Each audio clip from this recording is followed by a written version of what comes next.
Hi everyone, this is Tyler Zone and welcome you again to the another session of modern history. तो previous video में मैंने पंजाब साम्राज्य शुरू किया था और आज उसी को कंटिन्यू करते हैं। तो सबसे पहले देख लेते हैं कि पंजाब साम्राज्य में हमें पढ़ना क्या क्या था।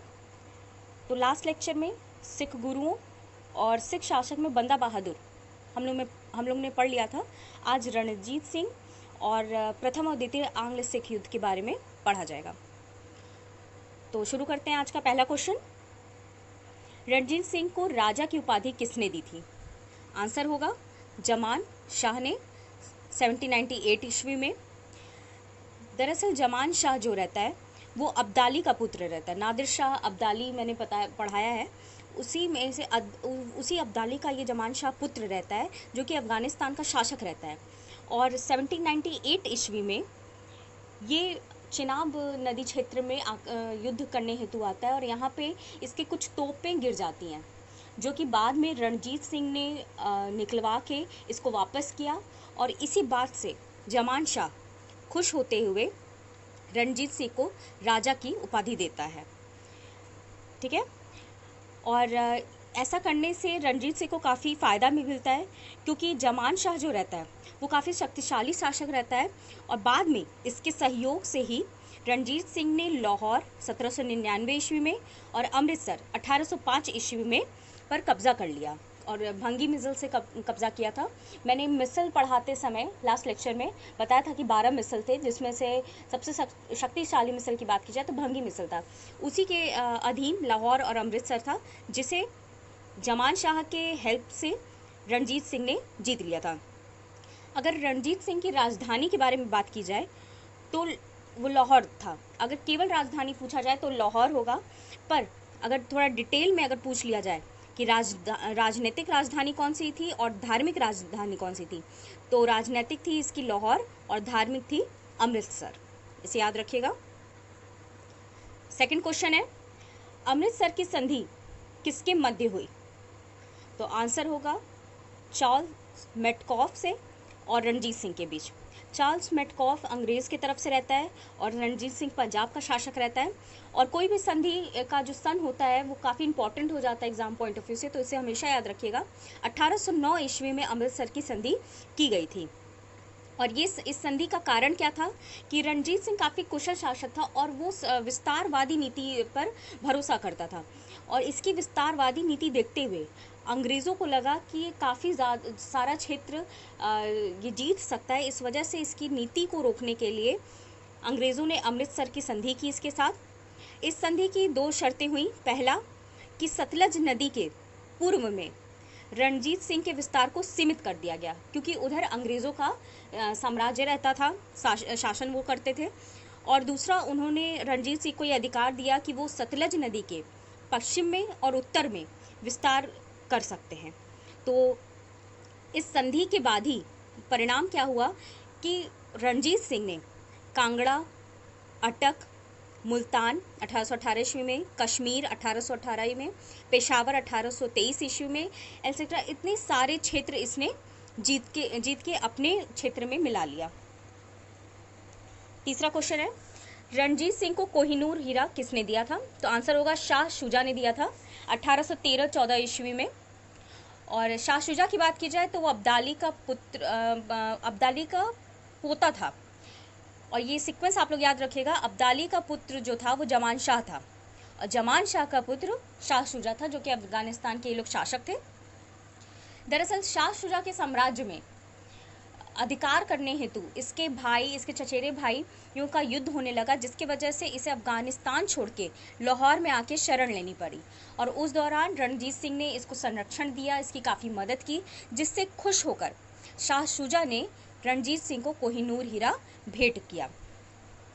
अगर कोहिनूर हीरा की बात की जाए तो इसकी स्टोरी सबसे पहले 1739 ईस्वी में जब नादिर शाह का भारत में पहली बार आक्रमण होता है तो नादिर शाह ने लाल किले से इसे तख्ते ताउस से निकलवा के ले गया था और अफ़गानिस्तान में जाके इसने रख दिया था, जिसे ही शाह शुजा ने बाद में रणजीत सिंह को वापस किया भेंट के रूप में।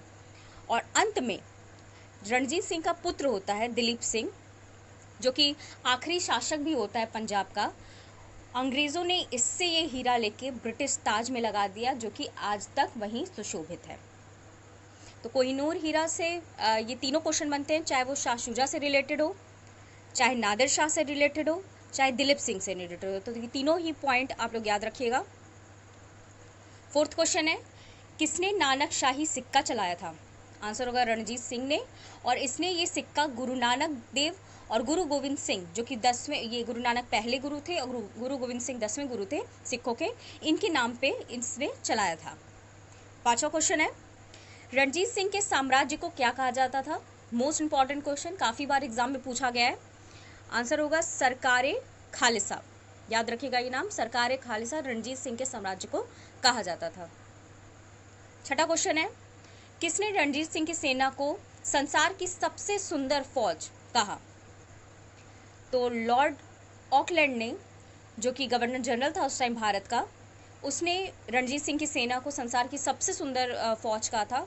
और वो इसलिए कहा था क्योंकि जब ये भारत आता है 1838 में और इसने इसकी फ़ौज देखी, तो इसकी फ़ौज में काफ़ी सुशोभित अलग अलग तरीके के, चाहे वो गोरखा हो, बिहारी हो, पेशावर हो और अलग अलग तरीके के लोग, उनमें से 39 लोग विदेशी भी थे, आधे घुड़सवार सुशोभित थे, पैदल सैनिक थे। और इन सभी सैनिकों को इसने फ्रांस के अधिकारियों, इटालियन अधिकारियों से प्रशिक्षित करवाया था, जिस वजह से लॉर्ड ऑकलैंड ने इससे सबसे सुंदर फौज की उपाधि दी थी। और इसके फौज से संबंधित दो क्वेश्चन और बहुत इंपॉर्टेंट बनते हैं कि भारत की प्रथम आधुनिक सेना थी, साथ ही साथ ये तत्कालिक एशिया, उस समय एशिया की दूसरी सर्वश्रेष्ठ सेना थी। और जिस तरीके से इसके रणजीत सिंह के साम्राज्य को सरकार खालिसा कहा जाता था, उसी तरीके से रणजीत सिंह के फौज को भी फौजे खास, फौजे आइन और सिख खालिसा कहा जाता था। तो ये सारे ही पॉइंट्स मोस्ट इंपॉर्टेंट है, ध्यान रखिएगा। सातवां क्वेश्चन है, राजा रणजीत सिंह के दरबार में आने वाला फ्रांसीसी यात्री कौन था? तो इसके दरबार में दो यात्री आते हैं, एक फ्रांसीसी यात्री आता है और एक जर्मन यात्री आता है। फ्रांसीसी यात्री का नाम विक्टर जैक्विमो होता है। और इन यात्रियों ने जो रणजीत सिंह को कहा था वो बहुत इंपॉर्टेंट हो जाता है एग्जाम पॉइंट ऑफ व्यू से। जैसे कि विक्टर जैक्विमो ने इसे एक असाधारण पुरुष और छोटे पैमाने पर बोनापार्ट कहा था। साथ ही साथ जर्मन यात्री का नाम था बैरन कार्ल हुगल, और इसने रणजीत सिंह की कम अपराधशीलता की प्रशंसा की थी। तो सारे फैक्ट्स आप लोग ध्यान रखिएगा। आठवां क्वेश्चन है, रणजीत सिंह की मृत्यु के बाद अगला शासक कौन बना? तो इसका अगला उत्तराधिकारी था खड़क सिंह, जो कि इसका पुत्र था। और रणजीत सिंह की मृत्यु जून 1839 ईस्वी में हो जाती है, जिसके बाद 4 उत्तराधिकारी पंजाब क्षेत्र में पड़ते हैं और चारों ही अयोग्य कहलाते हैं। खड़क सिंह, ये आप सीक्वेंस याद रखिएगा, खड़क सिंह, उसके बाद नैनीहाल सिंह, फिर शेर सिंह और फिर दिलीप सिंह। दिलीप सिंह जो कि रणजीत सिंह का अल्पवयस्क पुत्र रहता है और साथ ही साथ अंतिम पंजाब शासक भी रहता है। इसी के समय अंग्रेज़ों ने स्वाधीन पंजाब को अपने साम्राज्य में मिला लिया था।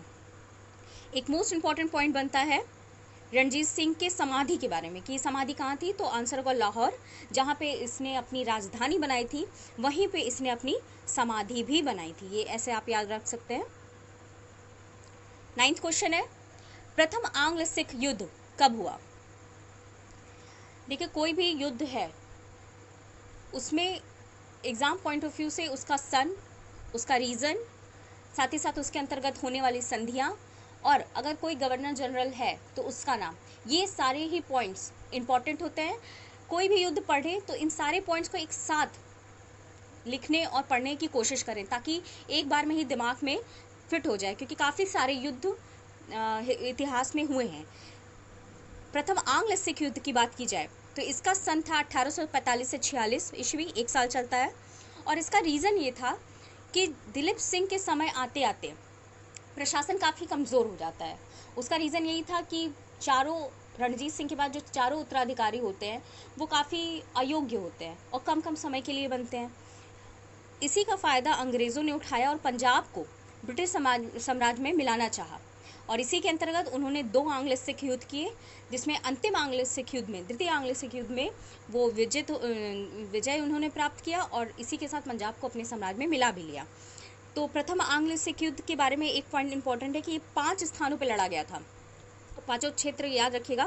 पहला मुदकी है, फिरोज शाह, बद्दोवाल, आलीवाल और सबराओ। ठीक है।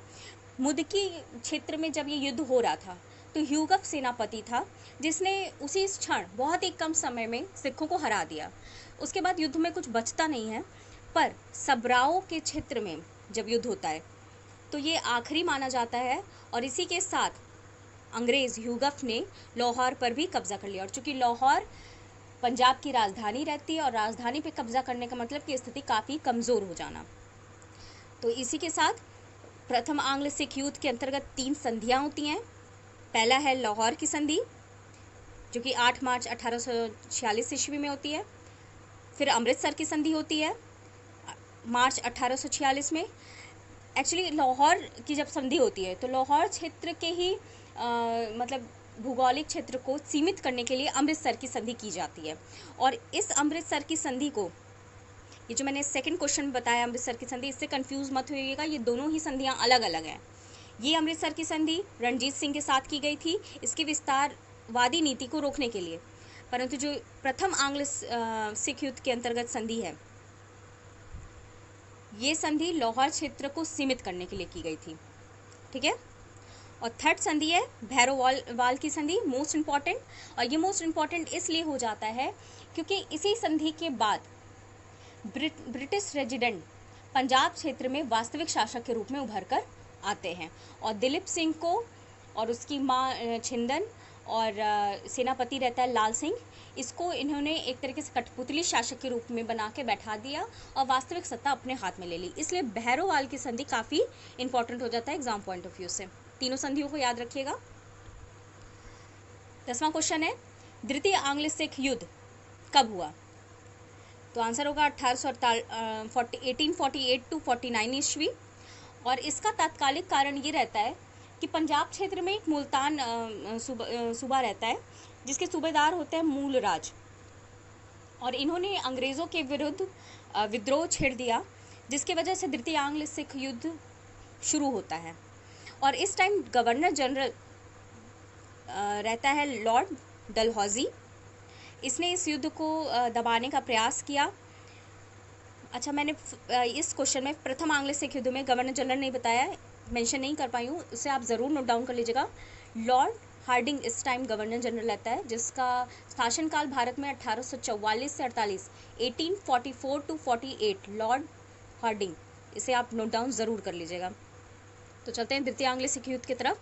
गवर्नर जनरल लॉर्ड डलहौजी रहता है और इस युद्ध का परिणाम ये निकलता है कि इस युद्ध में सिखों की हार हो जाती है और दिलीप सिंह राजा रहता है, सिख शासक रहता है।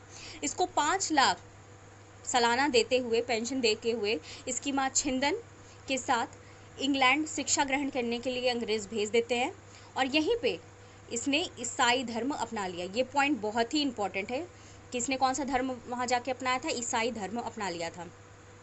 और इस युद्ध के अंतर्गत कोई संधि नहीं होती है क्योंकि पंजाब हार जाता है, पंजाब शासक हार जाते हैं और नेपियर के नेतृत्व में लॉर्ड डलहौजी ने पंजाब को इस युद्ध के बाद ब्रिटिश साम्राज्य में मिला लिया। तो कोई संधि नहीं हुई है। 11वां क्वेश्चन है, चिलियावाला युद्ध कब हुआ? इम्पॉर्टेंट है। इसका आंसर होगा जनवरी 1849 ईस्वी। दरअसल ये युद्ध जो है वो द्वितीय आंग्ल सिख युद्ध, देखिए 1842 टू 49 में है ना, इसी के अंतर्गत ही चिलियावाला युद्ध हुआ था। दरअसल एक युद्ध के अंतर्गत काफ़ी सारे छोटे छोटे युद्ध होते रहते हैं और जिस क्षेत्र में होते हैं उसे उस क्षेत्र का नाम दे दिया जाता है और कभी कभी उनमें से कुछ युद्ध एग्जाम पॉइंट ऑफ व्यू से इंपॉर्टेंट भी हो जाते हैं। उसी तरीके से ये चिलियावाला युद्ध भी है जिसका सन हमेशा पूछा जाता है और इस युद्ध में सिखों की जीत हो जाती है, अंग्रेज़ हार जाते हैं। साथ ही साथ सेनापति, अंग्रेज़ों की तरफ से जो सेनापति रहता है वो ह्यूगफ रहता है और इस हार के बाद ह्यूगफ की काफ़ी ज़्यादा आलोचना होती है, जिसके बाद लॉर्ड डलहौजी ने ह्यूगफ को सेनापति पद से हटाते हुए चार्ल्स नेपियर को सेनापति बनाया। ठीक है। 12वां क्वेश्चन है, मोस्ट इम्पॉर्टेंट, तोपों का युद्ध किस युद्ध को कहा जाता है?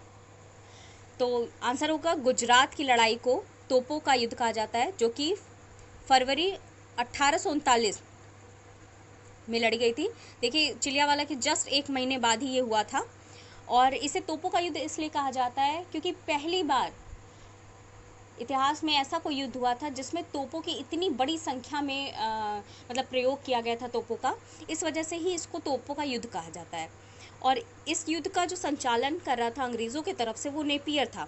और नेपियर ने 1 महीने पहले ही नेपियर सेनापति बनाकर लॉर्ड डलहौजी द्वारा लाया जाता है। और इसने सिखों को बहुत ही बुरे तरीके से इसमें हराता है। और इस युद्ध के बाद ही पंजाब को लॉर्ड डलहौजी नेपियर के नेतृत्व में ब्रिटिश साम्राज्य में मिला लेता है। और इसी के साथ पंजाब अंतिम स्वाधीन राज्य होता है जिसे हराकर अंग्रेज़ों ने ब्रिटिश साम्राज्य में मिलाया था। क्योंकि बाद में जैसे कि अवध हुआ और काफ़ी सारे राज्य हुए, उन्हें कुशासन या किसी तरीके से आरोप लगाकर ये लोग मिला लेते थे। पर अगर क्वेश्चन बनता है कि अंतिम स्वाधीन राज्य कौन सा था जिसे युद्ध द्वारा हराकर ब्रिटिश साम्राज्य में मिलाया गया था, तो उसका आंसर होगा पंजाब। ठीक है, 13वां क्वेश्चन, आज का लास्ट क्वेश्चन है ये। पंजाब का शासन चलाने के लिए डलहौजी ने किन 3 कमिश्नरों वाली परिषद का गठन किया था? तो जिस परिषद का इसने गठन किया था उसमें 3 लोग थे, हेनरी लॉरेंस, जॉन लॉरेंस और ग्रेविल मानसेल। इसको कहीं कहीं मिसले भी लिखा रहता है, तो कंफ्यूज मत होइएगा। और कोई भी परिषद जब गठित होती है तो उसका कोई ना कोई अध्यक्ष होता है। तो इसमें हेनरी जो लॉरेंस था वो इस परिषद का अध्यक्ष होता है, इसे ध्यान रखिएगा, पूछा जाता है। और ये जो परिषद था उसे बाद में 1853 ईस्वी में समाप्त कर दिया गया। और इसके जगह पे ये जो सेकंड पर्सन रहता है जॉन लॉरेंस, उसको पंजाब का कमिश्नर बना के पंजाब का अधिकार दे दिया गया। तो इसी के साथ आज का वीडियो एंड होता है और साथ ही साथ पंजाब साम्राज्य भी ख़त्म होता है।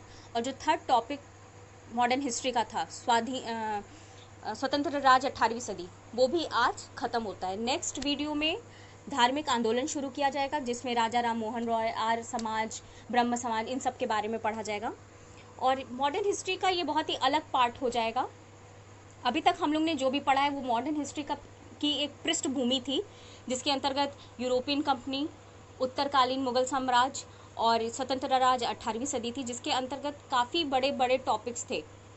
तो नया चैप्टर शुरू करने से पहले, नया टॉपिक शुरू करने से पहले एक बार कोशिश करिएगा कि इन तीनों को रिवाइज कर ले, ताकि एक अच्छा कॉन्सेप्ट आपके अंदर बिल्डअप हो जाए। तो इसी के साथ आज का question of the day discuss कर लेते हैं। क्वेश्चन है, किस सिख गुरु ने अकाल तख्त की स्थापना की थी? 4 ऑप्शन मैंने दिए हैं, गुरु नानक, अंगद, हरगोविंद सिंह, गुरु गोविंद सिंह। इसका आंसर आप लोग कमेंट बॉक्स में ज़रूर लिखिएगा और आंसर देने की पूरी कोशिश करा कीजिए, लिखा कीजिए। लिखना सबसे अच्छा तरीका होता है याद करने का। तो इसी के साथ आज का वीडियो ख़त्म होता है। और अगर if you like the video, please do like, share and subscribe it. Thank you.